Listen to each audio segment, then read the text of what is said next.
Hello, everyone, and welcome to this very special edition of Fraud Talk.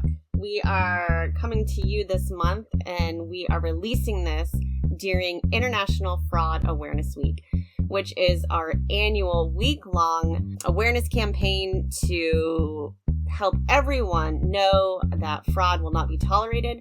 We create a lot of free resources. You can find those on fraudweek.com. And we hope you enjoy this podcast that will be included in one of those resources.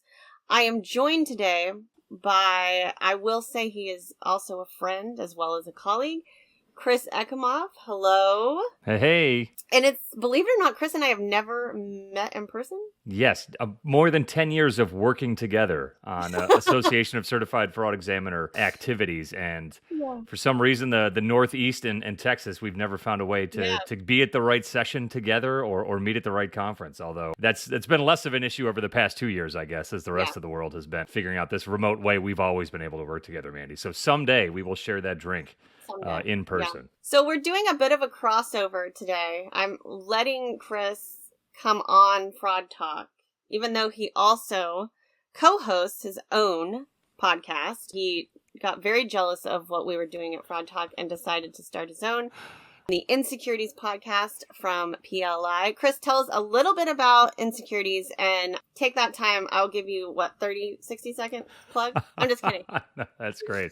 I can go on forever. So the inSecurities podcast is so named because of a venture that a colleague of mine, Kurt Wolf, who's a practicing attorney at Quinn Emanuel, national law firm in the States here. He and I had been approached by the Practicing Law Institute, PLI, one of the providers of CLE or continuing legal education to attorneys all across the globe, about doing something kind of non-traditional for them. You know, they had done a lot of webinars and obviously a lot of in-person events and the traditional CLE activity, but said, hey, we're thinking of, maybe branching out into podcasts. We've already got one started related to pro bono efforts. Would you guys like to come on and maybe put something together related to what you do? So being a certified fraud examiner and Kurt practicing in the securities enforcement space, I'll say we came up with the name, although it was wonderfully Kurt's idea to call it inSecurities to represent not only our sheepishness about if this podcast was going to go anywhere, as well as the topic that we'd be discussing. So we just released episode 50 today, early November of 2021. It's been a great 2-year ride, and really our focus is to provide what we call the practitioner's perspective. So you've got two people who work with clients every day and with and for and against regulators every day on the issues that you read about in the Wall Street Journal or the New York Times. So our perspective is not academic. It's not only from the regulator's point of view. It's how Kurt and I kind of live our daily lives in the working world and what we think with a little bit of humor. Mandy, we like to say that we are keeping it fresh while staying wonky on those topics. So it's been a great ride, and Kurt and I really enjoyed being able to use this podcast medium in a way that's been beneficial both through the pandemic and otherwise. Awesome. Well, and it's a treat for me to have practitioners on because I'm purely here for entertainment. I lead the communications at the ACFE, which some of you might know, and I am not a practitioner, but I play a very good one. You know enough to be dangerous, Mandy. We'll put it that way. And for those who want to hear Mandy on the inSecurities podcast, we release at the end of every year kind of the podcast Kurt and I are listening to. Fraud Talk obviously made the list, so we had a great spot with Mandy and one of her guests from 2020 to come on and share some of that story as well. So this is kind of I'm not going to say quid pro quo, knowing the type of work that you and I do, Mandy, but I'm glad to reciprocate in sharing our story on your podcast as you did ours. Awesome. What we're talking about today, the Theranos trial, is, we've all been watching it, following along. This started years ago. I remember reading John Carreyrou's, Wall Street Journal articles and just waiting for when it was actually gonna blow up. Mm-hmm. And so we're going to talk about where we are with the trial today. We thought it might be a good topic for Fraud Week, especially with a lot of the themes that we're seeing play out with the witnesses we're hearing from and really talking about fraud awareness at its core, which I know there were things that, hindsight's 2020, but there are things that we can look at now and say, wow, this was there, right? So I want you to give us a little background for people who are not familiar and who have been living under a rock, under a non-fraud rock. That's right. Give us some background on Theranos and kind of what led us to where we are now, which is a trial. Yeah, so Mandy, you hit the nail on the head. This has been one of the most widely covered stories across business, technology, investing, fraud, legal spaces over the past 10 years, if not longer. So for those of you who don't know, Theranos is a Silicon Valley-based healthcare company that was founded by a woman named Elizabeth Holmes back in 2003 after she dropped out of Stanford, having been there only about a year, with her focus being on medical device technology. And her ideas had always been around using medical devices or using technology to kind of cut out the middleman or shorten the length of time that patients needed results. The first idea that actually came up with Theranos was a patch that you would wear that would administer the appropriate amount of medication or whatever you're being prescribed on a regular basis, so you wouldn't have to remember to take a pill or to stop in to see your doctor. So the idea came from this place of medical device technology, but actually ended up gaining fame, in the 2007 time period with what they called their Edison prototype. And so this machine was aimed at providing a smaller and faster way to test for and receive the results of blood draws when compared to the standard intravenous or IV blood draw and testing, right? Mandy, I'm sure you've done it as well. I mean, you're a mother, right? So I'm sure you've been to the doctor's office a bit with your kids. You go in, when they do the blood draw, it can be relatively painful and take a while. They take 3 or 4 samples of your blood and then send it off to a lab for testing for, all of the things that your blood might indicate from a health perspective. The idea of the Edison prototype and from Theranos's perspective was to make that a very short process, a finger prick of blood being a few drops that they could then test almost instantly. In 20 or 30 minutes, you would have your results back. So very, very lofty goals when they came around in the late 2000s. And as with any Silicon Valley company, investment and money was tight. So Elizabeth actually benefited. Her family that she grew up with is very well connected in the East Coast spaces as well as out West. And so had some folks in the private equity industry and family investors that were able to kind of fund that project for the Edison. So after the Edison was developed in 2007, there was some growing interest in the company. And around 2011 is when the mini lab was created. And then that gained national attention in 2013. And then finally in 2014, Elizabeth Holmes, the CEO of Theranos, was featured on a cover story in Fortune magazine. And that has always been her kind of arrival date to the world. She was quoted, around that time period as the richest self-made female billionaire in the world based on her shares of the company Theranos and the valuation of that business based on funding rounds that were coming in. At the time, Theranos was also in discussions with major retailer and pharmacy chains, Walgreens and Safeway, to pursue strategies to implement the mini lab, right, this desktop testing device in their stores. And that's hundreds, if not thousands, of stores across the country. And Walgreens actually started a pilot program with the mini lab machines and Theranos testing procedures at locations in Silicon Valley and Arizona. Mandy, you touched on a little bit, with every success story, there may be a crack or two along the way. And one of those cracks came when an investigative reporter at the Wall Street Journal named John Carreyrou in October 2015 published the first of a series of articles questioning the science behind Theranos' testing. We won't get into detail here. Reading John Carreyrou's book, Bad Blood, is a great read. You should read it. One of the cruxes of that argument is that you cannot run the amount of blood tests that the mini lab purported to do on a small amount of blood. That's why when you and I, Mandy, go into the doctor's office, they take, a significant amount of blood so they can run all the tests they want. And also some ethical and laboratory practices that were going on within the business of Theranos. So Theranos, as most companies that are questioned do, pushed back significantly with a variety of public relations, legal, and other business strategies. The questions about Theranos ended up continuing and led to a fall from grace for the business. So again, we won't get into the excruciating detail that's been covered by others here about that fall, but it really came down to the crux of a settlement with the Centers for Medicare and Medicaid Services, or CMS. They have jurisdiction over testing and laboratory facilities here in the States, and in 2016, based on the lab practices at Theranos, prohibited them from operating testing labs for the 2 years following, taking apart that kind of testing business model.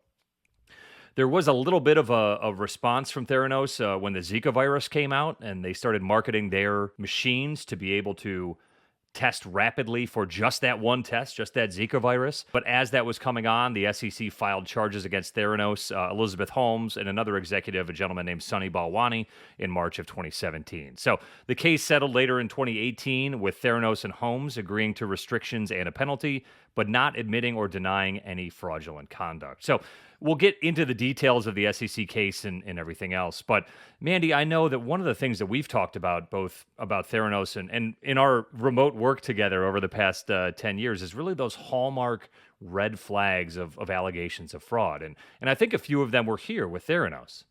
Yeah. I mean, the biggest one, right? And you touched on this in everything you just said. I could pick out what contributed to the biggest one, which was that larger than life, grandiose cover story, young female hype, Silicon Valley, gonna change the world.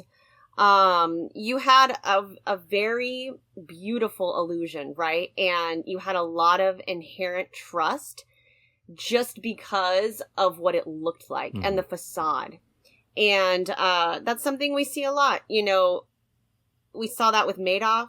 It was someone you didn't question. He had a lot of trust with people because he had a lot of power. She earned the same thing. She was a darling. She got investors by meeting with them in their living room and convincing them of her vision. And she really sold it. So I think there was, you know, a lot of privilege involved. But I also think she built up a very, very strong narrative.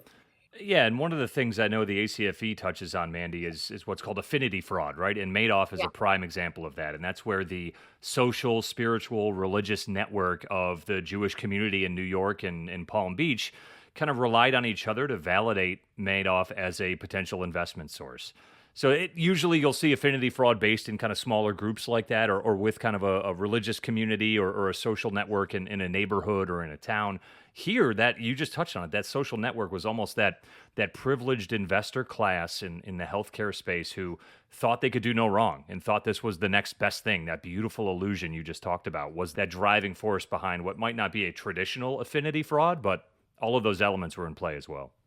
Yeah, and she, along with Sunny, you know, and the PR team really, really built up that FOMO of you do not want to miss out on this. You do not want to miss out on changing the world and making it affordable. It's for everybody. And she used the narrative how she was deathly afraid of needles. And this was going to change that. It would cost $2.99. It's not just for people who have insurance. So, you know, she really had a lot of great talking points. And what you and I can immediately see was, okay, well, how did she back it up? And what's sad is that a lot of investors didn't even get to that point. Yep. You know, they didn't even, some of the board, you know, they didn't even get to show me the data, show me the books, show me how it's working, take my blood, you know, or even just the due diligence. And I know you wanted to talk a little bit about that. But that was the biggest thing, was the trusting that appeal, and the too good to be true. You know, we say that, I don't know how many times I've said that in my career. If it's too good to be true. Even on the Fraud Talk podcast, maybe every episode.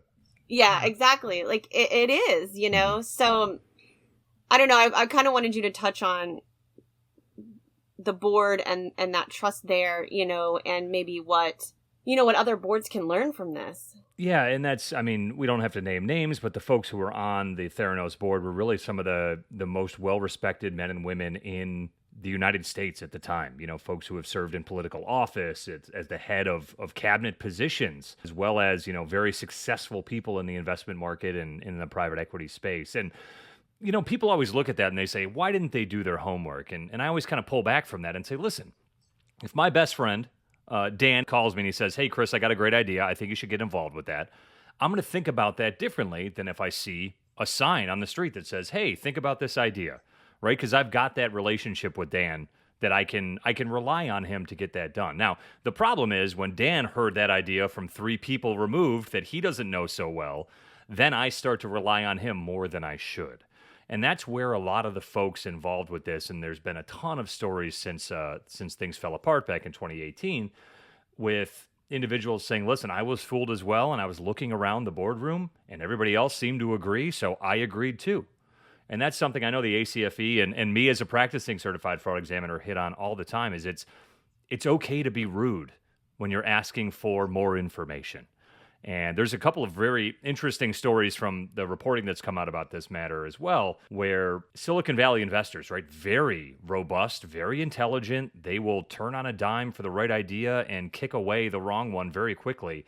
The folks who asked for audited financial statements of Theranos couldn't get them. So they had a large accounting firm perform their audit up to, I believe it was 2013 or 2014.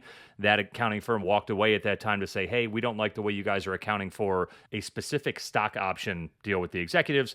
Until that's resolved, we can't sign off on your audit. Stopping is not something that happens in Silicon Valley, right, as we've learned through this case and others. And so they just kept going on with their projected financials or their unaudited financials. And there were investors ready to put forward hundreds of millions of dollars who said, hey, Theranos, just get us some audited financials and we'll check the box and we'll move on. They couldn't do it, and those investors walked away. They didn't meet the diligence checklist of that specific investment portfolio that hedge fund or that private equity group is looking for. And so they moved away from it. And that's a testament to asking for the things that you need to feel comfortable about this investment. So there's others who said, oh my God, Elizabeth, you look great on CNBC. And then, my friend told me that I should give you $2 million. Here's 2.5. I think it's going to go great. And they didn't talk about financials. Well, and I was going to also share, in some of the coverage I was reading today from the Journal, they were talking about the Walgreens CFO who, really just stayed supportive even after some of the first claims came out. Mm-hmm. And they quoted the CFO sending her an email saying, the haters are everywhere, but your contribution to the world cannot be bottled up. The universe has an odd way of preparing very special people for the even bigger missions ahead. So, he wasn't a malicious, money-hungry person. He believed in her. He believed in this idea. And I think that is even more of what you were just saying about, your friend coming to you. Like, it was sold. The message was sold. The idea, and how this was almost the MO of a Silicon Valley startup. You believe in it no matter what. And it's not until, I later read about falsified documents or lying, or that's when you start to say, okay. But without that, you're basically going on someone's word. Exactly. It's been an interesting unwrapping of this case. And obviously, things are still up in the air, and settlements haven't been met. And I believe in our legal system, and I know, Kurt and PLI, we believe the same way. And if things are adjudicated in a manner in this trial to say that things weren't done inappropriately, then that's a legal standard that we'll have to come back and talk about on the Fraud Talk podcast, Mandy. But I want to jump into a little bit of detail just to kind of pull at the threads of what's going on from the legal perspective here, because we've got a couple of different elements happening here. In March 2018, the SEC announced its settlement with Theranos and Holmes.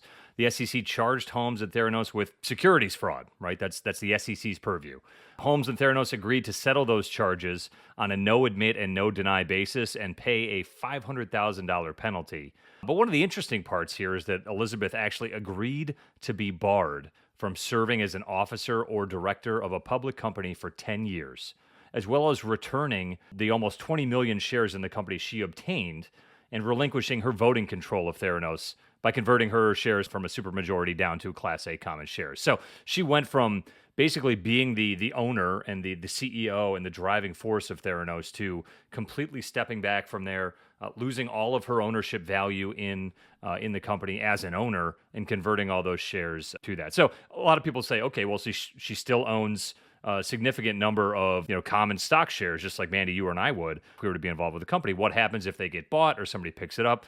Part of that agreement as well is that she will not benefit from any liquidation or sale down the road until $750 million of the money that is alleged to have been part of this fraud issue is returned to shareholders. So it's an interesting nuance there, and that no admit, no deny. I mean, we could teach seminars on those settlements with the SEC. This isn't the place or time to talk about those, but those extra elements of her being barred for 10 years and then having to relinquish control of the business she started and funded are really kind of knocks against what some would think is a credible argument that this was not, in fact, a fraud, or that this was not, in fact, an issue for what happened. Sunny Balwani, who I mentioned earlier, served as the COO, the Chief Operating Officer and President, was kind of seen as Elizabeth's number two during the matter. Also, there are allegations that they had a personal relationship as well as a professional relationship, which, of course, is getting a lot of press coverage, although it may not relate specifically to the legal arguments that are being debated in court. He was actually charged as well for securities fraud and, interestingly, aiding and abetting securities fraud. So kind of a secondary charge for Sunny. And he, unlike Theranos, the company, and Elizabeth Holmes, the person, Sunny is actually fighting those charges. So there's some interesting ideas around secondary liability there, whether Sunny was involved, or we'll have to see how that SEC trial plays out. So that's kind of the SEC side of the coin, right? That's the Securities and Exchange Commission looking at securities fraud issues in this Theranos investment capacity.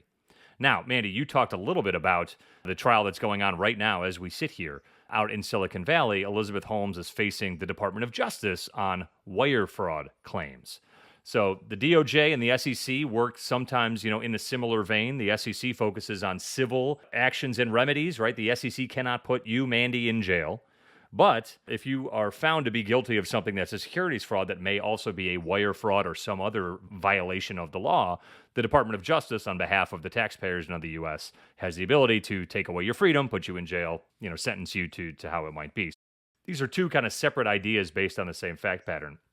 The Department of Justice charged Holmes and Balwani together with 2 counts of conspiracy to commit wire fraud and 9 counts of wire fraud.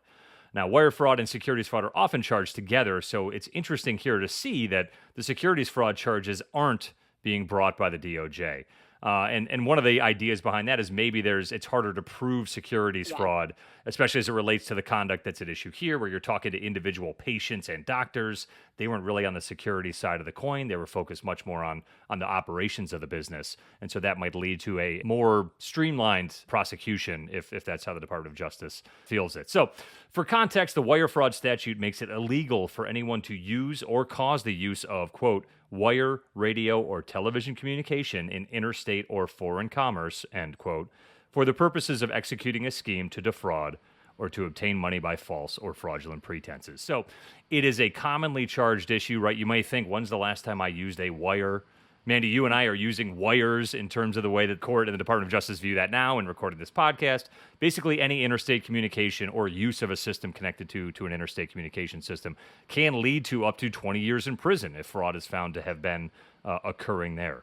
A common misconception about wire fraud is the belief that the lie or the fraud itself must involve the wired communication, right? I have to lie to you over the wire, or I have to defraud you, utilizing that. But in reality, all that has to be proven, again, beyond a reasonable doubt in a criminal trial, is that the wire communication was used or caused to be used during the course of the fraud. It doesn't have to be an overt act that creates the fraudulent conduct. Any innocent or otherwise innocuous wire can bring the crime within the law's jurisdiction. So it's a pretty wide berth, as I talked about. For purposes of stating a wire fraud claim, the prosecutors point to a combination of direct communications, marketing materials, statements to the media, financial statements, models, and other information to defraud potential investors. So, Mandy, there's a ton of stuff in there. I don't know if you've got thoughts on kind of the wire fraud statutes or the securities fraud issues we've talked about. No, my thought is, I think you and I know the US DOJ well enough that we know they're only going to bring what they think they can win.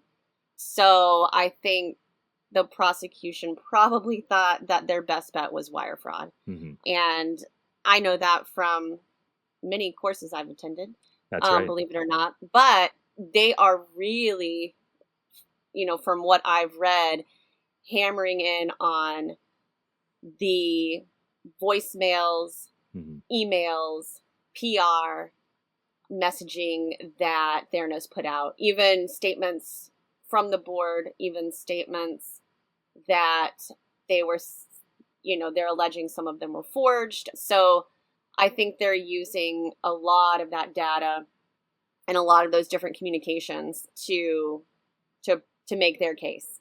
And Sunny and Elizabeth have both pleaded not guilty. But I think that's also, I know we'll get into that.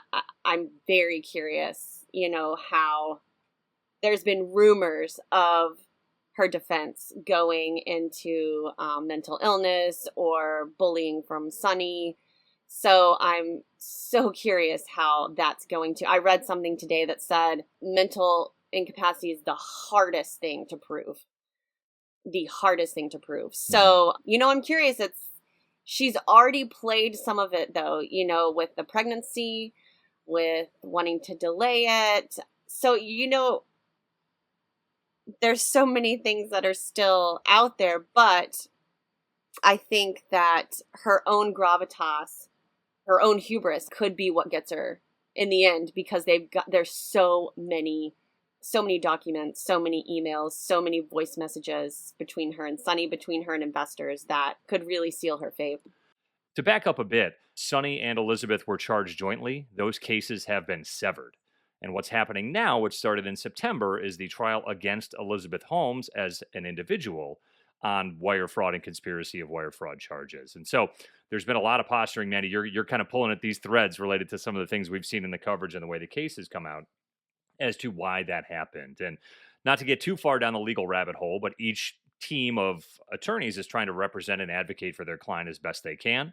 And when that decision to sever the trial was made, there's a theory out there that that's better for Elizabeth and maybe better for Sonny individually than for them to be tried together. So we have the ongoing trial of Elizabeth Holmes happening as we record this.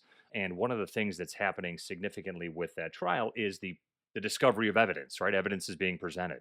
And one of the key things that's being brought up in the court case, as well as in the popular media covering it, is all of the information that related to the SEC's investigation back in 2017 and 2018. So there are recordings of deposition testimony in which Elizabeth and Sonny and others are talking about what happened during this case. So it's almost like they're piggybacking off of a lot of the hard work that the SEC and the attorneys did back then, but it's really providing a picture of how these individuals viewed their conduct and viewed what they were representing to investors almost with a crystal clear lens. These questions have been asked and answered and recorded, and now we're bringing that up again from the DOJ's perspective. So there's been a lot of coverage on the depositions that have come out. There's been a lot of coverage on the email traffic. One of the things that's come up more recently in this case has been the text messages you talked about, Mandy. There's a lot of great reporting out there. Again, John Carreyrou is running a podcast right now called Bad Blood, the Final Chapter, where he does a weekly check-in on how the course is going. Rebecca Jarvis, former keynote and host of the Fraud Conference with the ACFE, is continuing her reporting in an episode of what's called The Dropout, her podcast on the topic. And the way those stories are being told in the courtroom and then by those reporters shows the almost excruciating level of detail that, I try to accomplish in some of the work that I do. And I know, Mandy, a lot of CFEs do out there as well, is building a timeline. And so you'll hear a story about a meeting happening, 2 or 3 emails or text messages being exchanged, them referencing the next trip, that trip happening, there being radio silence while someone's on a plane, that person landing, then responding with more thoughts. And so they're picking apart those ideas to say, you just told investors X, you then referenced, you said that to them. Someone may have said something that conflates with that or changes the opinion on that, and then you land the plane later and you go back and tell another investor the same thing. I'm kind of drawing a more general picture than what's being represented in the trial, but that level of detail and evidence is really going to be the crux of where the jury's asked to evaluate whether this was wire fraud conduct or a conspiracy for wire fraud conduct. And Mandy, I don't know if you've been following the courtroom stuff has just been almost as interesting as the topic here. 3 jurors have been dismissed from the trial to date for a variety of reasons. Religious, the most recent one was playing Sudoku, the popular number puzzle game, while the trial was going on. I don't know. I mean, I'm very interested in the trial. I don't know if I would be sitting there playing Sudoku, but that's how some of the juries, I guess, passed their time. Or I think the reference was it's kind of like doodling. It's just what that individual did while they were thinking or while they were listening. So this has been a landmark kind of legal effort, not only the hundreds of millions of dollars and the use of the F word, I like to say, fraud, being at this conduct of this former Silicon Valley darling. We've now got all these trial issues with the judge and the jury and all of the evidence being presented and the attorneys going back and forth and objecting. It's really been a very interesting watch. Well, and Carreyrou was called by the defense, was put on the witness list. And That's right. What he was thinking was so that he couldn't cover it anymore. If you're called as a witness, can he still go in and cover it? Which the judge said, yes, you can still cover it. But there's been, like you just said, kind of one thing after the other. So I feel like each new day is a new adventure. Yes. And I know we still have a long way to go because I know there's a lot of witnesses to still call. And I believe the whistleblower Erica Chung has been called. I don't think another whistleblower, Tyler Schultz, has been called yet. So I know there's a lot of people to get through. And you touched on some of the defenses that the legal team representing Elizabeth Holmes has both put forward in court and are expected for her. And I just want to do a quick rundown of those.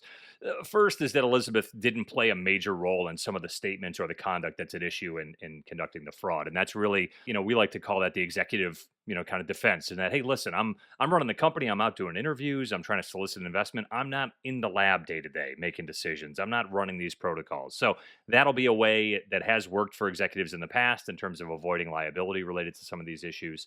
Another element you touched on is kind of that personal relationship or that mental state. There's been a lot of conjecture, and I don't know if it's actually come into the courtroom yet, but there have been witnesses listed for both sides related to mental health.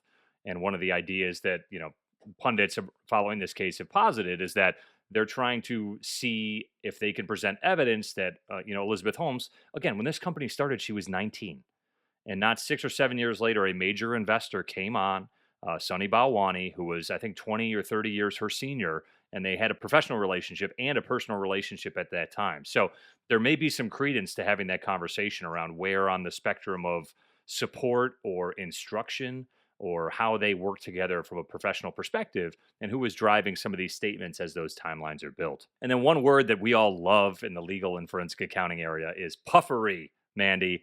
Everybody loves to say that, hey, listen, I just said that to make us look good, right? Puffery is a common defense in statements. If you watch a commercial for dish soap and they say our dish soap is the best, you can't really sue them because their dish soap is not the best in your mind, right? And that's a super overgeneralization of puffery, but the idea is that it was really their job to go out and represent that story, that mission. You talked about an investor who believed, the CFO believed that they could change the world. And that belief, instilling that belief is part of that investment solicitation and part of that Silicon Valley ethos. So that's almost, a lot of coverage has focused on that too, is this the trial that finally puts Silicon Valley in its place when we're going to be the next Uber of X or we're going to be the next Tesla of Y? Do we need to start reining in some of those statements to be a little bit more grounded in reality or, what I love, financial projections that we can evaluate and support instead of just this conjecture being set out over there? So there's some defenses there, and it's going to be interesting. Again, for those of you who follow law and maybe watch a lot of Law and Order or legal movies like I do, this is a jury trial. So it's not about proving conduct to the nth degree. It's about convincing 12 of Silicon Valley's jurors to consider that there's a chance that she did not do this, right? Beyond a reasonable doubt is the standard. And if that can't be proven in the minds and hearts of those 12 individuals, then, there's a chance that these charges are dismissed or a chance that she's found not guilty and that moves on. So we're dealing with a lot of interesting nuance in the legal system, a ton of interesting nuance in the medical field. I mean, doctors have been testifying for days in this case. I'm a little bit of a nerd. My dad was a chemist, all through my childhood. So I love following kind of the blood immunoassay issues and the testing protocols that they go through. So for folks out there that have a similar, interest in that, they should definitely check it out. But Mandy, this is just a huge ball of wax and something I think really speaks to the International Fraud Awareness Week. There's so many instances in which another person asking another question or taking a step back or even just being aware that there's a few other things that we could be asking about this investment, this company, this test result that might have led to a different course of action. And that's not to say that everything that was happening here was wrong. It's just that had these questions been asked, maybe Theranos continues to be a success, right? Maybe they take a break from soliciting investment and try to figure out some of the allegations around their testing or their accuracy issues that have been brought to light. So, Mandy, I don't know how to be more aware of a fraud issue, right? You talked about people living under a rock if they hadn't heard of Theranos. Obviously, I agree because I've been following this pretty closely. But I think this is a great way to talk about fraud awareness and things that individual investors, boards, executives can do to consider how to combat fraud before it happens. Yeah. And, this is such a a classic case too of, and this is something we talk about a lot in our education and training, is checking your biases at the door. When I used to look at Elizabeth Holmes, I mean, I have blonde hair. I was younger at the time. I love the idea of a woman in power and doing these amazing things.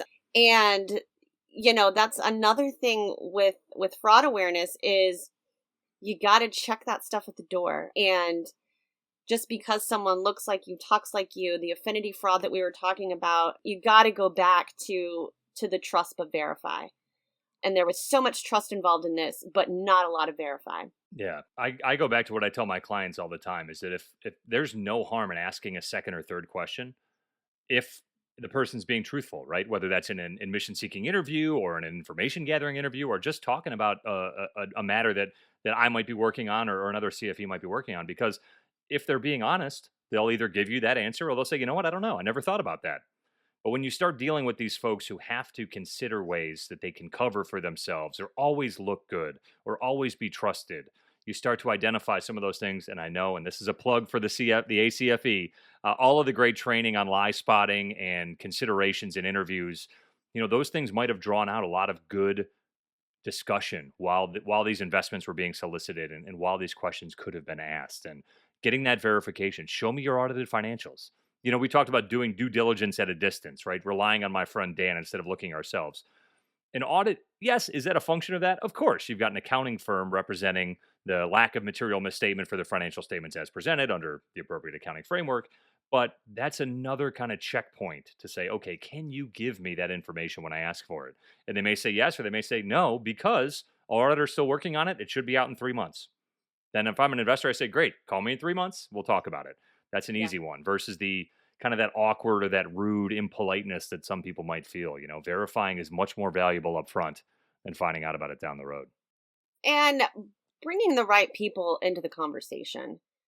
If you're investing, reach out to an attorney, an accountant, a CFE, bring the expertise you need in, because you can't know everything. And I think that's another aspect of Fraud Awareness Week too, is, really trying to convince companies and organizations and agencies that you said, the F word earlier, fraud isn't a dirty word. You got to be ready. Yeah. You got to it's got to be on your radar. And, admitting that is a risk is that's part of the deal now. And if you're not, then unfortunately, you're going to miss it. These things can happen. So the trial is ongoing. Like I said, we're recording this in early November. International Fraud Week begins on November 14th. So hopefully this episode will be out shortly after that.